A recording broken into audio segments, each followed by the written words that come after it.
So what's up? Kamusta? Ayos ba tayo dyan? So nandito tayo ngayon sa may Skygo Baliwag branch para sa update natin dito sa motorcycle na to. At ano nga bang update dito sa Skygo Blink 125? So alamin natin kung sulit nga ba ang presyo niya at yung specs niya para sa ngayong darating na 2025, sulit pa rin nga ba ang ganitong motorcycle? So tara, samahan niyo ako, alamin natin yan.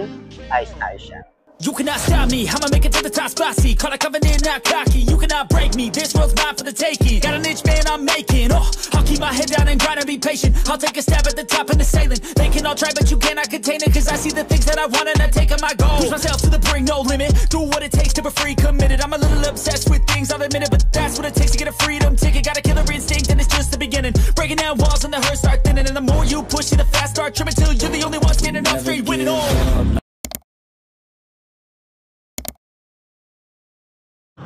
So yun na nga, nandito na naman tayo sa may Skygo Baliwag branch para sa update natin dito sa motorcycle na to. Itong Blink 125. Yan. So baka trip nyo yung ganitong motorcycle. Scooter, pwede pang beginner bike or nag-aaral ka palang magmotor. Pwede to mapababae o lalaki. Pwede yan. So meron sila rito sa harap natin na kulay blue. Sa loob naman meron silang kulay red naman. So ikutan na natin para at least may share ko na sa inyo ano nga ba ang meron dito sa motorcycle na to. Let's go. So sa kanyang front view, kita natin yung mga lining, 'di ba? Glossy finish pero ma-appreciate natin yung mga shadow, 'di ba? Pag natatamaan siya ng sikat ng araw, may mga pakanto siyang design, may mga palubog yan. And ang napansin talaga natin dito, ibang-iba yung datingan ng kanyang headlight. So ngayon, napansin natin naka-LED na siya. Medyo kakaiba yung pagka-LED niya eh. Di ko alam kung nakikita nyo, pero iba yung pagka-LED niya. Parang manipis lang siya na kahoy, tapos may LED na siya, di ba? So ayan, mas maliwanag na siya ngayon. And then yung ating signal light is naka-bulb type pa rin. And meron tayo ritong park light. Yan, maangas yung datingan niya. So, para siyang naging kilay. Tsaka ang angas ng datingan, mukha siyang robot talaga. So, dito naman sa side is meron tayong combination ng matte finish. Kulay black and then kulay blue naman yung kanyang sa taas na fairings. Ayan. So, ayan, may mga pakanto rin. May mga pa-curve din na design. And then, pagbaba natin dito, meron tayo rito parang carbon fiber finish. Yung kanyang front fender, matte finish din. Tsaka maganda rin yung style. May mga pa-curve din na design. Ayan, may decals tayo rito na minimalist lang. Ito yung mga decals na makikita natin. Yung kulay blue, Skygo, tapos meron siya ritong, ano ba to? 1.5? 154? Ayan, meron tayo rito. Hindi ko alam kung ano yung nakalagay dito. Or 15A. Hindi ko alam eh. Tapos dito may Blink 125. Ayan, tapos kulay blue, lining, and then matte finish din. And syempre, naka-telescopic fork tayo rito. Meron siyang rubber boots. Yun know, protector, 'di ba? So, meron din nga pala tong extension para sa kanyang fender. At yung sa likod naman, naka-close. So, madali siyang linisin kapag may putek. Yan, tulad yan, may mga putek kasi nga maulan. Yan, mapapansin natin dito natatalsikan. So, secure yung ating nasa loob. Ayan, hindi tayo mahirapan na baka punong-puno na ng mga buhangin sa loob, 'di ba? So, naka-mugs tayo rito, naka-tubeless na rin. Ang size nito ay 80 by 90 by 14. So, naka-single disc brake, naka-dual path caliper tayo rito at ang ganda ng mugs. Maganda rin yung tires. Ang brand niya ay Yuanqing din. So, meron tayong gulay board at nandito rin yung ating battery. So, hindi masyadong madulas yung ating gulay board. Tsaka malawak siya. Extension ng paa, mahaba din. No? And dito sa side, ang gaspang ng kanyang touch dito. Yan. Maganda rin yung kanyang plastic. Meron tayo ritong helmet hook. And napansin natin, dito sa handlebar niya, meron siyang parang carbon fiber finish. Ayan. So, ignition. Maganda rin naman ang itsura nito. Stylish din yung datingan. May shutter lock din tayo rito. Itsura ng kanyang susi. Maganda rin. Meron din tayo ritong side pocket. Ito mababaw. Dito naman sa side, medyo malalim. At napansin natin dito, meron siyang USB charging port. Ayan. So, para sa mahabang biyahe natin, Hindi tayo mag-worry na maloba tayo. Handlebar niya, naka-upright position. Ganyan ang itsura. Okay? Sa mga switches, sumasabay. Ordinary plastic na ginagamit ni Skygo. Meron tayong off, park light, headlight, electric starter. Yung lever, medyo malapad din naman siya. Ayan. Yung ating grip, medyo payat lang. Tsaka makapit din naman. Yung kanyang throttle, mababaw din. Dito sa side, yung rear brake natin, smooth din. Tsaka malapad din yung style dito. And then makapit din yung grip niya rito. Switches, meron tayong flasher or passing light, high and low, signal light, and busina. So, sana rito magkaroon sila ng hazard. Tapos, sana maglabas din sila ng FI neto. 'Di ba? Mali natin, 'di ba? Sa 2025 maglabas sila ng FI na ganito. So, dito naman sa kanyang panel gauge, inalis talaga no. Balik na lang natin. Makita natin dito naka-analog type tayo, pero stylish yung datingan, maganda yung itsura, sporty looking. Meron tayong odometer, speedometer, fuel gauge, signal light, left and right, engine check, tapos pag naka-high beam. Ayan. So, balik na natin. Ayan, parang walang nangyari, di ba? Sa upuan, maganda yung style ng kanyang upholstery. Ayan, wow, upholstery. Leather niya maganda din. May mga stitches. May Skygo tayo rito. Makapal yung foam, malambot. Ayan. So, mukhang maganda to sa long ride. And yung ating compartment, napakalinis lang. So, ayan ang itsura niya.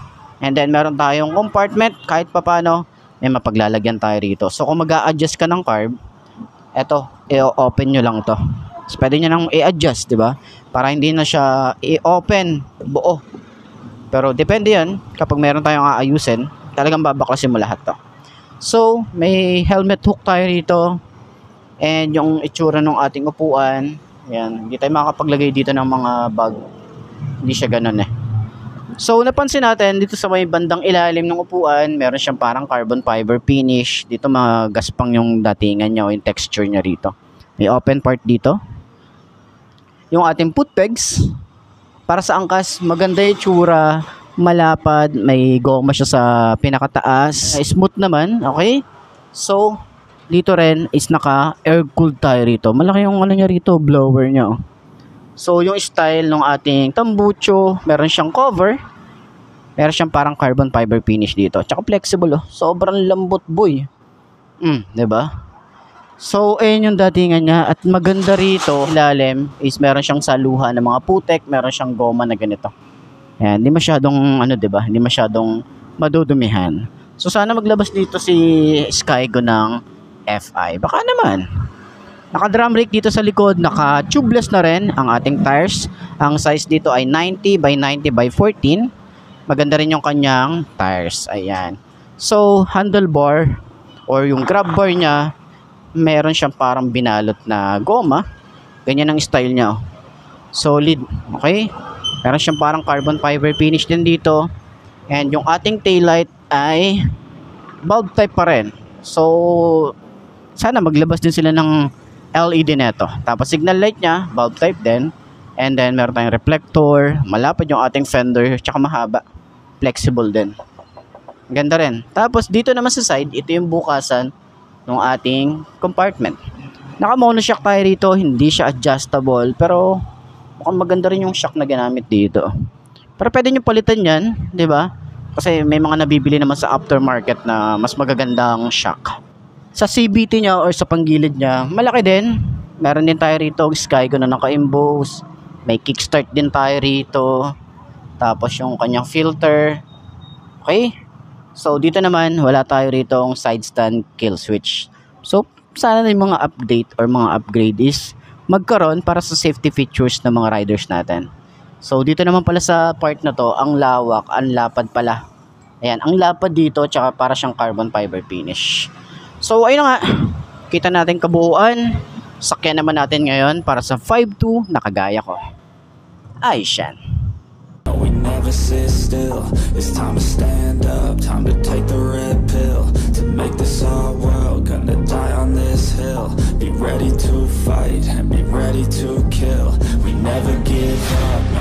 never sit still. It's time to stand up, time to take the red pill. To make this our world, gonna die on this hill. Be ready to fight and be ready to kill.